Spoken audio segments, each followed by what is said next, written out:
Whether you're all grown up and buy BMWs frugally or are a high school trust fund kid, the 3 Series tends to be your ride. This is what made the company, and it only keeps getting better. Let's drive the 2012 335i Sedan and check the tech.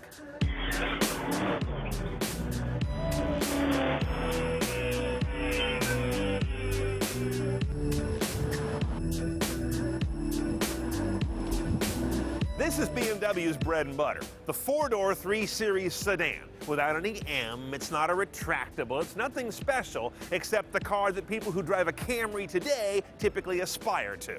Let's get inside.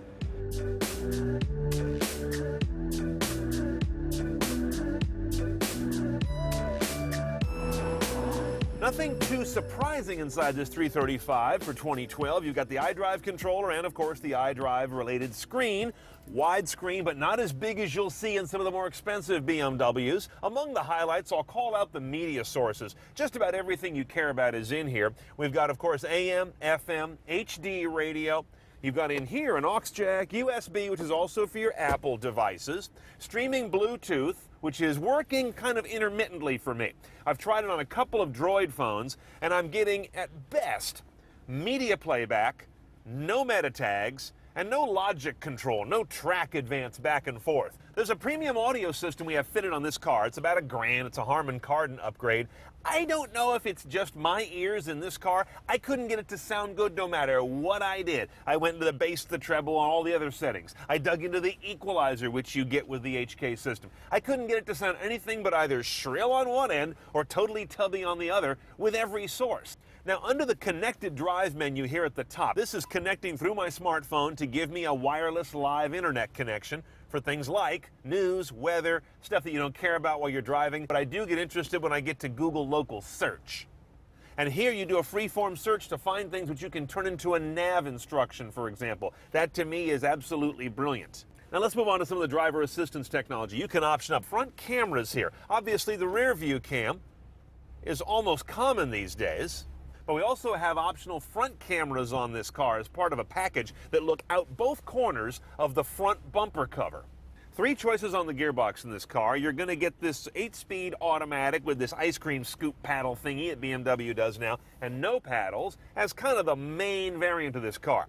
There's also a freebie, a pick, to get a 6-speed manual for no extra charge. You can also get an 8-speed sport automatic for $500 more, and that would also include paddles and different tuning and response. And this little rocker switch next to the shifter lets you choose one of several profiles for the drivetrain. Starting with the lamest being Eco Pro. Lame in terms of performance, but it's great because it optimizes the efficiency of the vehicle, which has, by the way, auto start-stop and brake regeneration. When you hit the brakes, you're actually generating juice to go back in the battery so the alternator doesn't do all the work, and therefore lessening the drag on the engine, increasing efficiency. Auto start stop drives me nuts in a BMW. It's not that smooth, so I use that button right there to switch it off, but you're going to lose some MPG. And then you've got comfort, which is really your normal balance mode for this car, and you can also go to a sports setting that's going to sharpen up things like shifting, throttle response, etc. And our car has the head-up display, also part of an optional package, or you can get it a la carte. It gives you a really great multicolor, very bright heads-up of the most important things right there in the windshield. Now, under the hood is a venerable 3-liter BMW inline 6. They're putting these in just about everything they make, and for good reason. It's a great motor. Turbocharged in this case. Not all of them are, but this one is the twin scroll turbo. That's one turbo with 2 scroll profiles inside of it to work at different parts of the RPM band. That means it's very responsive. The numbers, 300 horse, 300 foot-pounds of torque. Gets this roughly 3,500-pound car, no lightweight, up to 60 in the low 5-second range. That's a good number, while delivering 2030 MPG if you go for the manual, or 2333 with the automatic I bet you're gonna get. Oh, by the way, notice this same basic engine is in the 640i we recently drove, but there it gets 315 horse, 330 foot-pounds of torque. So when you see a 3-liter twin-scroll turbo in a BMW, it doesn't mean the output's the same, just the architecture. Oh, by the way, I'm very excited about this low-tech innovation. This hood latch no longer looks like something from one of the Saw movies, which it did on recent BMWs. This huge hook meant to haul your brain out through your sinuses. Now it's relatively benign, thank you. And they also got to get rid of the label that says, "Don't lift your head up too hard."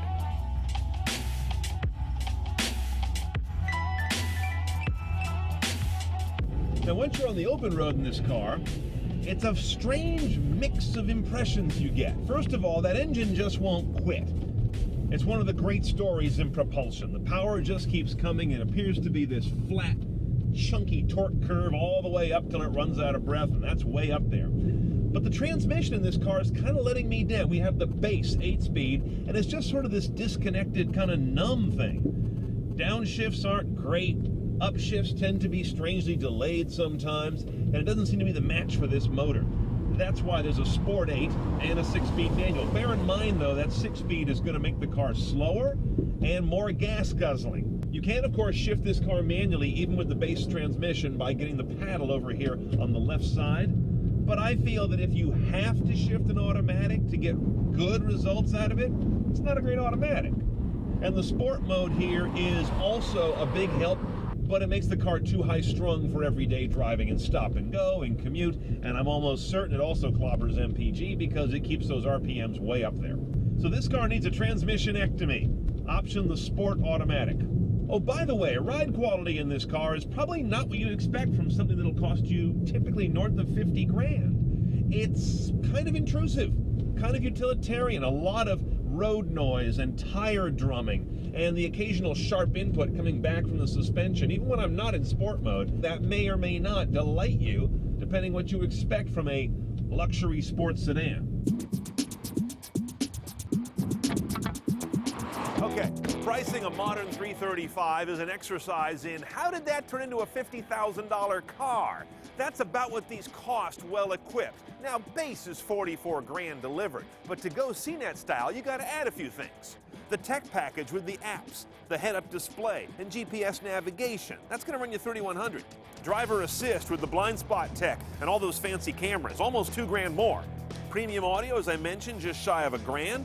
And finally, you may want to go for the Sport 8-speed because I wasn't crazy about this one. All in, these are no longer affordable cars to most people, but they are really well built, have one of the great engines in human history, and their technology remains cutting edge.